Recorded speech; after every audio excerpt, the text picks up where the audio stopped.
boards, now an emotional and sometimes dangerous battleground in the mask mandate war. The Daily Beast reports anti-maskers are teaming up with the Proud Boys to threaten school boards over mask mandates. While one school board meeting in North Carolina was so chaotic, attendees attempted to overthrow the officials and install themselves as a new board. There's also something else that's happening right now, about 3,000 miles away from the U.S. in Brazil. And stay with me because there is a connection. Today is Brazil's Independence Day. And tens of thousands of demonstrators came out in support of their president, Jair Bolsonaro. Bolsonaro won a closely watched presidential election in 2018, and his victory signaled the country's shift to the far right. The right-wing populist has praised the country's history of military dictatorship and has advocated torture. He was able to win the presidency by tapping into the resentments held by the white upper and upper middle classes in a country that, like the U.S., is rife with anti-blackness and racism. During the pandemic, Bolsonaro downplayed COVID despite getting COVID himself. Sound familiar?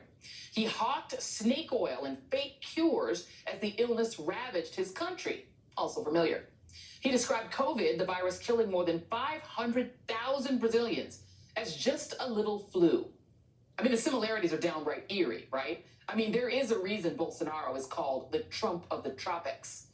It's a good reminder that this stuff is happening all over the world. Hungary and Italy, Australia and the Philippines. Wannabe strongman politicians leveraging populist movements to seize power. Former Trump whisperer Steve Bannon even called Bolsonaro's re-election the second most important election in the world. All these operatives, mind you, they're in cahoots. Just last week, Brazil hosted its own CPAC, that's the Conservative Political Action Conference. In this case, the Make Brazil Great Again prom. And one of the speakers, former Trump aide Jason Miller, was briefly detained by authorities today as part of an investigation of anti-democratic acts. While in Brazil, Miller also met with Bolsonaro and those far-right supporters, the tens of thousands we saw swarm the capital of Brasilia. They were answering their leader's call to invade the Supreme Court, which is investigating the president and his allies, with critics fearing the right-wing mob would emulate the violence that we saw here in the U.S. on January 6th, which now brings us back to those school boards. These right-wing populist mobs using thuggery and violence to get what they want. These tactics aren't confined to these massive calls to arms. We're now seeing it all over the place, in red states, in COVID states, these mini insurrections where political operatives are training parents to disrupt meetings and intimidate schools, to erase U.S. history from school books, and to join their right to die and maybe kill others crusade. These are planned, engineered strategies, just like we saw with the GOP obsession with critical race theory. Don't believe the hype or the lie. That whole critical race theory thing, that was a calculated effort to create a boogeyman in schools, to amplify racial anxiety, to make white people fear their existence was at stake, all to win suburban swing voters to take back power in 2022. Notice how we didn't hear too much about critical race theory anymore? We just don't hear it that much. And that's because there's a new strategy in town. And it involves activating parents and even people with no kids in the school to harass and heckle healthcare professionals who are advocating for masks. No more masks! No more masks! No more masks! God abusers! You are God abusers! There's a curse for you guys! There's a bad place in hell! And everybody's taking notes, buddy!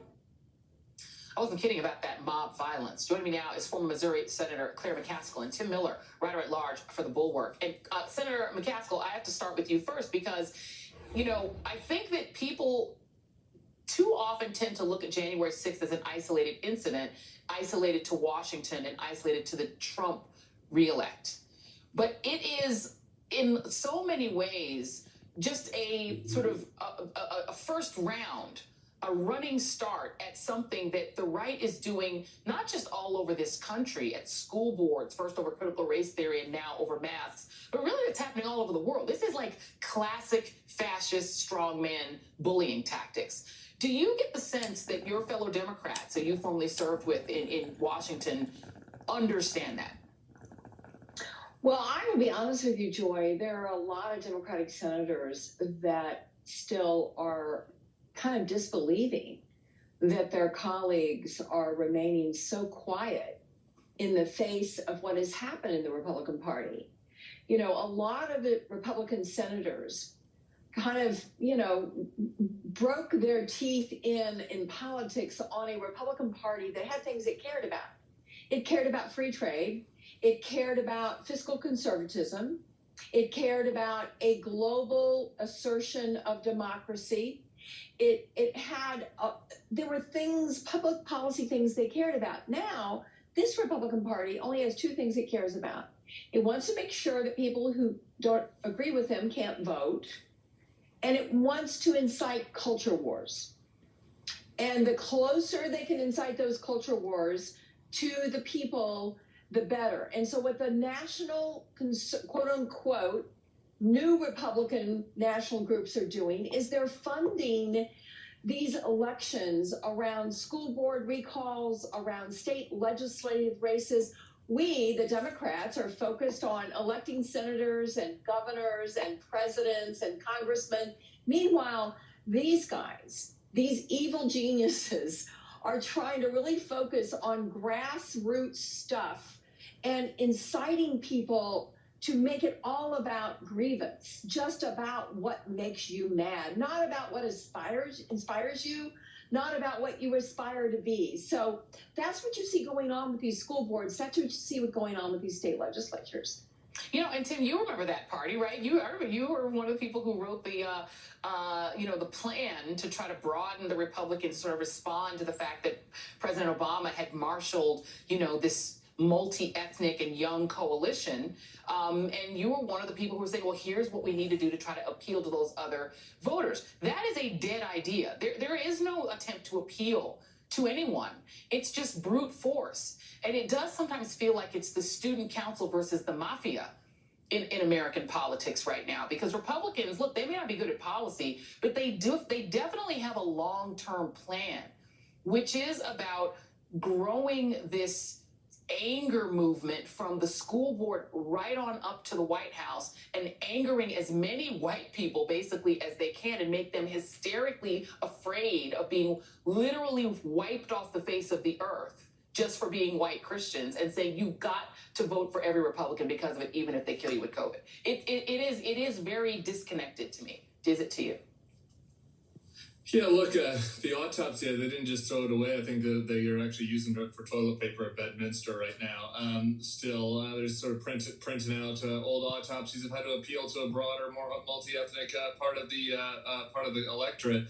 And this other strategy, this new, not that new really, but the other option from the broadening option that we proposed in the autopsy was, in order to really radicalize and fire up, the working class, white mostly, but also I think working class Cuban and other communities, parts of the country, with anger at the elites, anger at the elites on the coast, and I think that is why this is such a bottom up effort, and that's why what you were seeing this anger at school boards, and that's why they're stoking it, and I think that the thing is, Joy, is that there was a period of time where a lot of I think Republican leaders in Washington thought that they had control over this, right? They could feed them a little red meat, get the rubes angry, get them upset, and they can control those voters. And then when things come to Washington, they can, either be the responsible ones, or they can do the Chamber of Commerce things.